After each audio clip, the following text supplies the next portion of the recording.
Is dit nie wonderlik om die werking van die Heilige Gees te voel?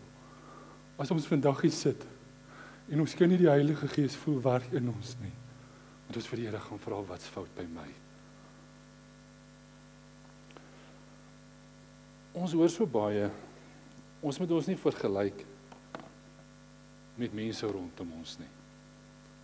Maar wat sê die Bybel vir ons daarvan? En ek wil hê jy moet saam met my lees in 1 Samuel 17. En dit is 'n stukkie wat ons al baie gehoor het. Maar as jy met dit vergun, om nie die hoofstuk vir jy te lees, daarom nie die hele hoofstuk nie. As ons begin by vers 1. En die Filistyne het hulle leer versamel vir die oorlog, en bymekaar gekom by Sogo, wat aan Juda behoort, en laar opgeslaan tussen Sogo en Aseka, en Efes-Damim. Maar Saul en die manne van Israel het bijeengekom en laar opgeslaan in die dal van die terpentynboom, en hulle slagorde teenoor die Filistyne opgestel. En die Filistyne het dus kan teen die berg en die Israeliete oorkant teen die berg gestaan, sodat die dal tussen hulle was. Toe kom daar 'n baasvegter uit die leiers van die Filistyne met die naam van Goliat uit Gat. Sy hoogte was 6 el en 'n span. Daar was 'n koper helm op sy hoof en hy het 'n panser van skibbe aangehad. Die gewig van die panser was 5000 sikkels koper. En die skeenplate van koper was aan sy bene en 'n koperlans tussen sy skouers. En die steel van sy spies was soos 'n werversbalk, en die lem van sy spies was van 600 sikkel silwer yster, en die skilddraer het voor hom uitgeloop. Dit klink vir my nogal na baie intimiderende mens hierdie. En hy het gaan staan en roep na die slagordes van Israel, en vir hulle gesê, waarom trek julle uit om julle in slagordes op te stel? Is ek nie die Filistyn en julle die dienaars van Saul nie? Kies vir julle 'n man uit en dat hy na my toe kom. En as hy teen my kan veg en my verslaan, sal ons julle slawe wees. Maar as ek hom oorwin en hom verslaan, moet julle ons slawe wees en ons dien. Verder sê die Filistyn, ek daag die slagorders van Israel vandag uit. Gee my 'n man dat ek dat ons saam kan veg. Dus Saul en die hele Israel hierdie woorde van die Filistyn hoor, was hulle verskrik en baie bevrees. As ons van vers 15 af verder lees. En Dawid het heen en weer gegaan van Saul om die kleinvee van sy vader in Bethlehem op te pas. En die Filistyn het smorens vroeg en saans nader gekom en gaan staan 40 dae lank. Toe het Isaai aan sy seun Dawid gesê, neem tog vir jou broers 'n eva van hierdie gebraaide koring en hierdie 10 brode, en bring dit gou vir jou broers na die laar toe. En terwyl hy met hulle spreek, kom juis die baasvegter Goliat is sy naam, die Filistyn uit Gat, uit die slagorders van die Filistyne op, en spreek daar dieselfde woorde, sodat Dawid dit hoor. Maar toe al die manne van Israel die man sien, vlug hulle vir hom weg, want hulle was baie bang. En die manne van Israel sê, het julle die man gesien wat daar opkom? Want hy kom om Israel uit te daag, en die koning sal die man wat hom verslaan, oorlaai met rykdom, ook sal hom sy dogter aan hom gee, en sy familie in Israel vrystel van belasting. Daarop het Dawid die manne wat by hom staan gevra en gesê, wat sal met die man gebeur wat hierdie Filistyn verslaan en die smaad van Israel wegneem? Want wie is hierdie onbesnede Filistyn, dat hy die slagorders van die lewende God uitdaag? En die manskappe gee om dieselfde woord. So sal met die man gebeur wat hom verslaan. En ek wil vir ons verder lees in vers 31. Toe hulle die woorde hoor wat Dawid spreek en het vir Saul meedeel, het die hom laat haal. En Dawid het aan Saul gesê, laat die manne se moed tog nie ter wille van hom sink nie. U dienaar sal gaan en teen hierdie Filistyn veg. Maar Saul het geantwoord, jy kan nie na hierdie Filistyn gaan om teen hom te veg nie, want jy is 'n seun en hy is 'n krygsman van sy jeug af. Maar daarop sê Dawid aan Saul, u dienaar het vir sy vader die kleinvee opgepas, en as daar 'n leeu of 'n beer kom, en 'n stuk kleinvee uit die trop wegdra, dan gaan ek uit agter hom aan, en verslaan hom, en ruk dit uit sy bek uit. En as hy my aanval, gryp ek hom aan sy baard, en verslaan hom, en maak hom dood. Die dienaar het die leeu sowel as die beer doodgeslaan. En met hierdie onbesnede Filistyn gaan dit net soos met een van hulle, omdat hy die slagorders van die lewende God uitgedaag het. Verder sê Dawid, die Here wat my gered het uit die klou van die leeu en uit die klou van die beer, hy sal my red uit die hand van hierdie Filistyn. Toe sê Saul vir Dawid, gaan en mag die Here met jou wees. En Saul het Dawid sy klere laat aantrek en 'n koper helm op sy hoof gesit en hom 'n pantser laat aan te trek. En Dawid het sy swaard bo sy klere vasgegord.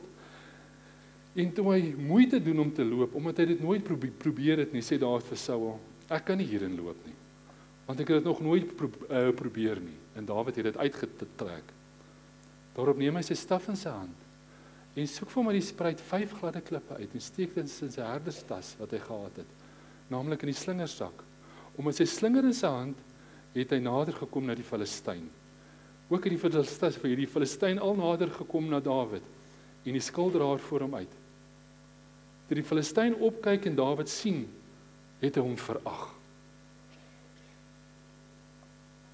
Omdat hy 'n seun was, rooierig, met 'n mooi voorkoms.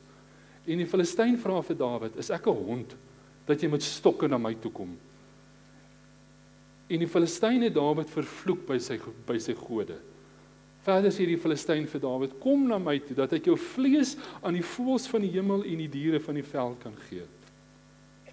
Maar Dawid sê vir die Filistyn, jy kom na my toe, met 'n swaard en met 'n spies en met 'n lans.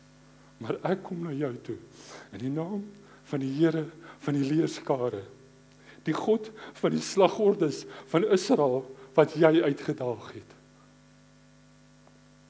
Vandag sal die Here jou in my hand oorlewer, dat ek jou kan verslaan en jou hoof van jou wegneem, en die lyke van die leer van die Filistyne vandag aan die voëls van die hemel en die wilde diere van die aarde kan gee, sodat die hele aarde kan weet dat Israel 'n God het.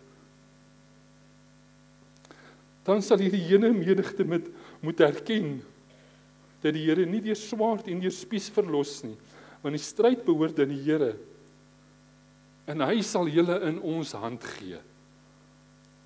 Toe die Filistyn hom dan klaar maak en altyd hier nader kom en Dawid te ontmoet, loop Dawid gou na die vegterrein om die Filistyn te ontmoet. En Dawid steek sy hand in die tas en neem 'n klip daaruit en slinger, en hy tref die Filistyn in sy voorhoof, sodat die klip in sy voorhoof indring en op sy gesig teen die grond val. So het Dawid dan die Filistyn oorweldig met 'n slinger en 'n klip, en het die Filistyn verslaan en hom gedood, alhoewel daar geen swaard in Dawid se hand was nie. Nou daar was al baie films gemaak oor hierdie verhaal. En ek dink die eerste film wat oor Dawid en Goliat gemaak het, was in 1951. Dis min of meer 74 jaar terug. Dis 'n bietjie voor my tyd, maar ek seker ek glo nie daar is wat die film sal kan onthou nie.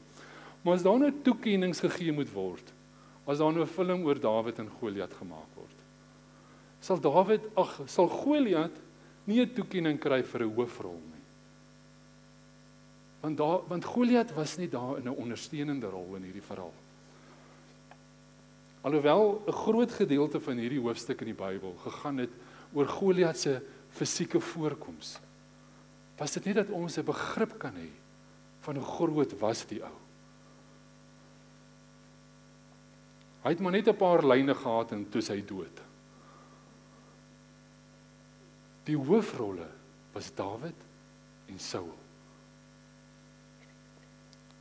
Want hierdie insident was die begin van 'n baie plofbare verhouding tussen die twee mense. Die een oomblik was Dawid Saul se hulp en dit was hy vir so 'n seën vir hom.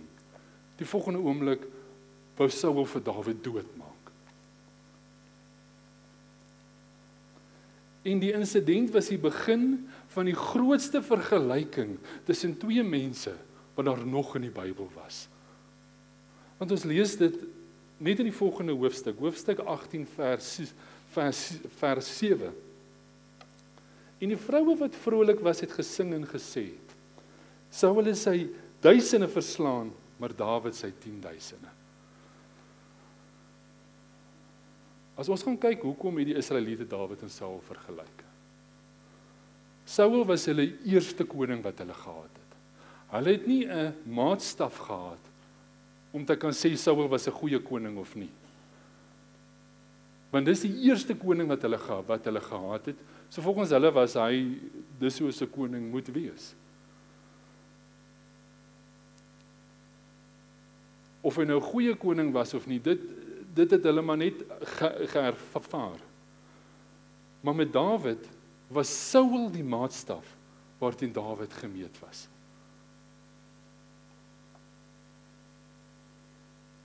Ons as mense is altyd geneig om mense of ons leiers met mekaar te vergelyk. Toe ek klein was, het ek sulke kaarte gehad met karre op, of daar was vliegtuie op. Die vliegtuie was my favourite geweest. En dan onder aan die kaartjie was daar kategorieë. Die voertuig het soveel perdekrag gehad. Dit was sy gewig geweest. En dan het jy nou met 'n maatjie gespeel, en nou kyk jy nou jou vliegtuig of jou karretjie voor jou, en as hy nou 150 perdekrag gehad het, ek weet nie of dit baie is nie. En jy besluit perdekrag is die kategorie waarop ek met my maatjie gaan speel. En jou kaartjie het meer perdekrag as syne, dan wen jy sy kaartjie. Dis presies wat Saul gedoen het. Saul het na sy kaartjie gekyk. En daar was geen kategorie op Saul se kaartjie waar hy vir Goliat volgens hom kon wen nie. Hy het na Goliat gekyk en hy het na die lente gekyk. Dit was baie langer as hy. Hy het na die spies gekyk en dit was soos 'n wewersbalk geweest. Hy het geen kategorie op sy kaartjie gesien waarmee hy vir Goliat kon wen nie. En vir 40 dae het Goliat die kinders van die Here uitgedaag. En Saul het nie geweet wat om met die situasie te doen nie. Daarom het hy sy dogter belastingvrystelling en rykdom beloof vir die een wat Goliat verslaan. Hy was bereid om 'n gewone soldaat wat vir Goliat verslaan, deel te maak van sy familie, om finansiële vryheid te gee vir die res van sy lewe. Want Saul was desperaat. Toe Dawid in die kamp kom, die ouetjie wat kos bring vir sy broers, en net 'n paar vrae oor wie is die Filistyn wat die slagorde van die Here uitdaag.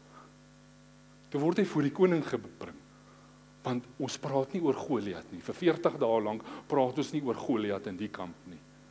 Ons vermy die Goliat wat voor ons staan.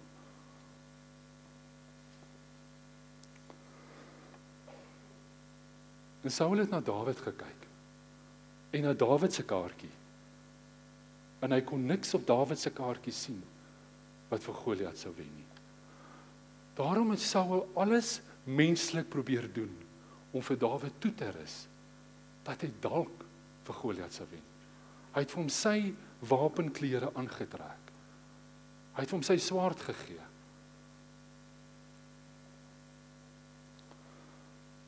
Saul was bereid om Dawid volgens hom na sy dood toe te stuur, net sodat hy iets in die situasie kon doen. Maar Dawid het 'n kategorie op sy kaartjie gehad, wat Saul verloor het. Die naam van die Here van die leerskare, die God van die slagordes van Israel. Dawid se kaartjie was onoorwinbaar. Nou wat is die verskil tussen die naam van die Here en die bloed van Jesus Christus? As ons kyk in 1 Johannes 1 vers 7, die bloed van Jesus Christus reinig ons van alle sonde. Ons sien dit elke Sondag en ons moet dit meer lees. En die naam van die Here is ons beskerming. Die bloed van Jesus Christus reinig ons, die naam van die Here beskerm ons. Spreuke 18 vers 10. Die naam van die Here is 'n sterk toring en die regverdige hardloop daarin en word beskud. Ek is seker Salomo het dit by Dawid geleer. Die Here het vir my en Elani gesê, ons moet sy naam uitroep as 'n pantser oor ons. Niks kan deur dit kom nie. 'n Sterk toring is onoorwinbaar. Daar's baie keer 'n Goliat of twee in ons lewens. En dan meet ons eie kragte wat ons het, wat op ons kaartjie is, teen die Goliat in ons lewe. En ons kan nie sien dat ons gaan wen in hierdie geveg nie. Dan verloor ons hoop soos Saul hoop verloor het.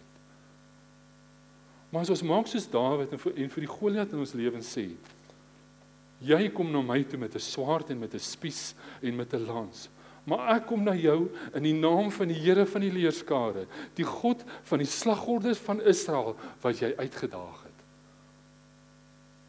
Dan kom daar oorwinning. As ons maar kan besef die krag wat in die naam van Jesus Christus lê, sal ons 'n lewe van oorwinning lei en sal ons van krag tot krag gaan. Ons het nou net gehoor die gebed van 'n regverdige het groot krag. En die Here het gesê ons moet hier inkom in sy naam. Dan wanneer ons bid, dan begin die berge te verskuif. Saul het die beskerming van die Here verloor. En ons lees dis in 1 Samuel 15. 1 Samuel 15, en ek lees vir ons vers 3. Dis waar die Here met Saul praat, sê, gaan nou en verslaan Amalek, en julle moet met die banvloek tref alles wat hy het, en jy mag hom nie verskoon nie, maar jy moet om die lewe bring, man sowel as vrou, kind en suigeling, bees en kleinvee, kameel en esel. Daar mag niks lewens oorgebly het in daai land, waarteen Saul op daai oomblik geveg het nie. Maar Saul het die koning gespaar, en die beste van die kleinvee, en die beeste, om aan die Here 'n offer te bring. Saul wou die produk van sy sonde aan die Here offer.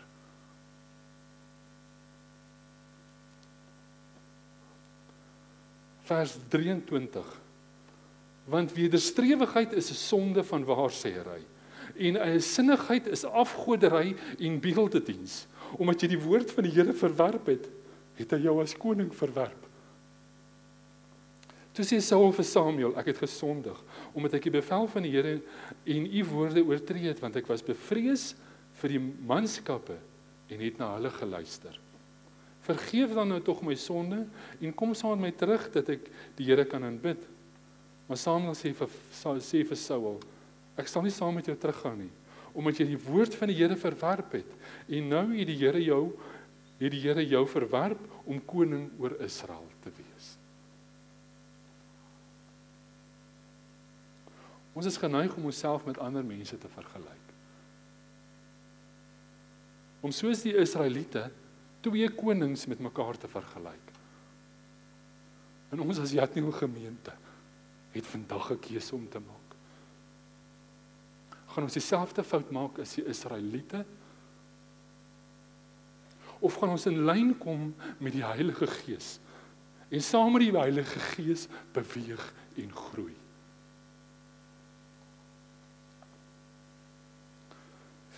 Die Heilige Gees het dit so mooi gestel nou die oggend in die bidtuur. Wanneer ons by die draad staan en na die buurman se vrou of na sy huis kyk, staan ons met ons rug na ons eie huis toe. Dan staan ons met ons rug na dit wat die Here vir ons gegee het, na die doel wat die Here met ons lewe het, staan ons met ons rug daarna toe. Jesus het 'n paar vergelykings in die Bybel gemaak oor mense wat hulle self met ander mense vergelyk. En die gevolge van dit. En ek wil vir ons net so 'n paar van hulle lees. Die eerste een is in Lukas 15.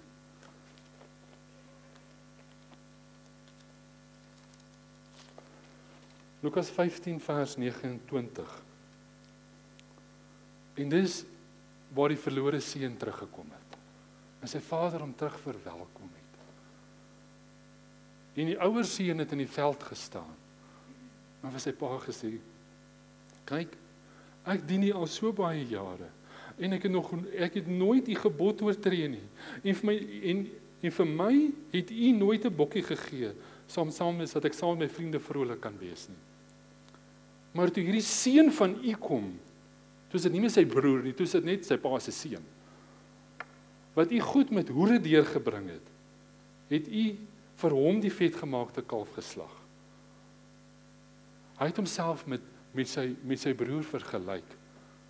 Dit wat hy by sy pa gekry het hy vergelyk met sy broer. Toe sê hy vir hom, kind, jy is altyd by my. En al wat myne is joune. Daar's so belofte in hierdie sinnetjie wat die Here vir ons daar gegee het. As ons onsself met ander mense in die gees vergelyk, maak dit plek vir 'n gees van wederstrewigheid. As ons gaan kyk in Matteus 20, vers 11 tot 16. En ek het gister, het iemand vir my gesê, hulle hou nie van die stukkie in die Bybel nie. Die res van die Bybel is okay, maar die stukkie hou hulle nie van nie. Dis hier waar die landheer gegaan het en mense vroeg gehuur het om in sy land te werk. En elke uur het hy weer na die mark toe gegaan en nog mense gesien sit en hy het nog mense gehuur. En hier laatmiddag het hy die laastes gehuur. En toe dit kom om hulle geld te ontvang, was die klomp nie baie gelukkig nie. Die wat vroegoggend al begin werk het. En toe hulle dit ontvang, vers 11, murmureer hulle by die huisheer en sê, hierdie laastes het 1 uur gewerk en U het hulle gelyk op behandel met ons wat die las van die dag in die hitte gedra het. Maar hy antwoord en sê vir een van hulle, vriend, ek doen jou geen onreg aan nie. Het jy nie met my ooreengekom vir 'n penning nie? Neem dan wat joune is en gaan heen. Ek wil aan hierdie laaste een gee, net soos aan jou. Of staan dit my nie vry om met my eie goed te maak wat ek wil nie? Of is jou oog verkeerd omdat ek goed is? En ek wil dit vir ons weer lees. Of is jou oog verkeerd omdat ek goed is? Die fout lê by ons. As ons mense vergelyk en ons sien onregverdighede, dan lê die fout by ons gesindheid. So sal die wat laaste is eerste wees en die wat eerste is laaste, want baie is geroep, maar min uitverkies. En dan is daar die vergelyking van die tollenaar en die fariseer. In Lukas 18 vers 11.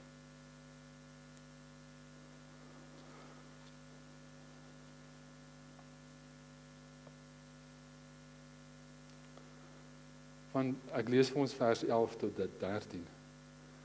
En die fariseer het gaan staan en by homself gebid, en by homself so gebid, o God, ek dank U dat ek nie soos die ander mense is nie, rowers, onregverdiges, egbrekers, ook soos hierdie tollenaar. Ek vas 2 keer in die week, ek gee tiendes en van alles wat ek verkry. En die tollenaar het ver weg gestaan. En wou self nie sy oë na die hemel ophef nie, maar het op sy bors geslaan en gesê, o God, wees my sondaar genadig. Die tollenaar het na homself gekyk en nie na die mense om hom nie. Dis dan wat ons in eerlikheid voor die Here kan staan.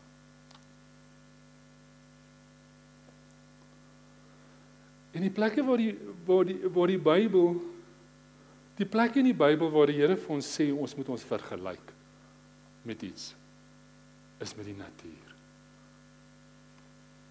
Spreuke 6 vers 6 tot 8. Gaan na die muurleiaard, kyk na sy weë en word wys. Hy wat geen aanvoerder, opsigter of heerser het nie. Maak sy brood klaar in die somer, bære sy voedsel weg in die oestyd. Die Here sê vir ons, en hier is nie altyd van toepassing in die vlees nie, maar dit is meer van toepassing in die gees. Want hoe baie van ons is bietjie lui in die gees. Ons voel ons kry nie geestelike voedsel nie, want ons maak nie geestelike voedsel by mekaar nie. En die Here sê vir ons, lig jou, en begin geestelike voedsel by mekaar te maak. Dan kom ons by die mooiste vergelyking in die Bybel.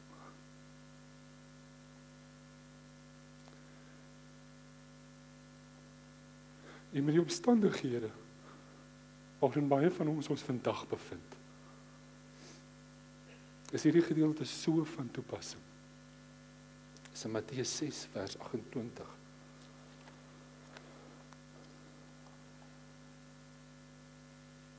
En wat kwel julle oor klere? Let op die lelies van die veld. Hoe hulle groei, hulle arbei nie en hulle spin nie. En ek sê vir julle dat selfs Salomo in al sy heerlikheid nie bekleed was soos een van hulle nie. As God dan die gras van die veld wat vandag daar is en môre in 'n oond gegooi word, so bekleed, hoeveel te meer vir julle klein gelowiges? Daarom moet julle nie kwel nie. Wat sal ons eet of wat sal ons drink? Of wat sal ons aantrek nie? Want na hierdie dinge soek die heidene. Want julle hemelse Vader weet dat julle al hierdie dinge nodig het. Maar soek eers die koninkryk van God en sy geregtigheid, en al hierdie dinge sal julle bygevoeg word. Die Here sê, let op die lelies van die veld. Nie die wat in die blompot in die kombuis is nie. Die Here sê, gaan uit en gaan sit in die veld. Want wat is die verskil? In die veld kan ons stil raak. As ons daar gaan sit waar daar nie mense om ons is nie, kan ons weer die stem van die Heilige Gees hoor. Dan kan ons weer die Here in ons hart hoor praat. As jy my kind, ek sal vir jou sorg. En sal ons hoor dat die veranderinge wat die Here gemaak het hy gedoen. En ons hoef nie mense of leiers te vergelyk nie. Kom ons bly in die leiding en in die liefde van die Heilige Gees. Amen.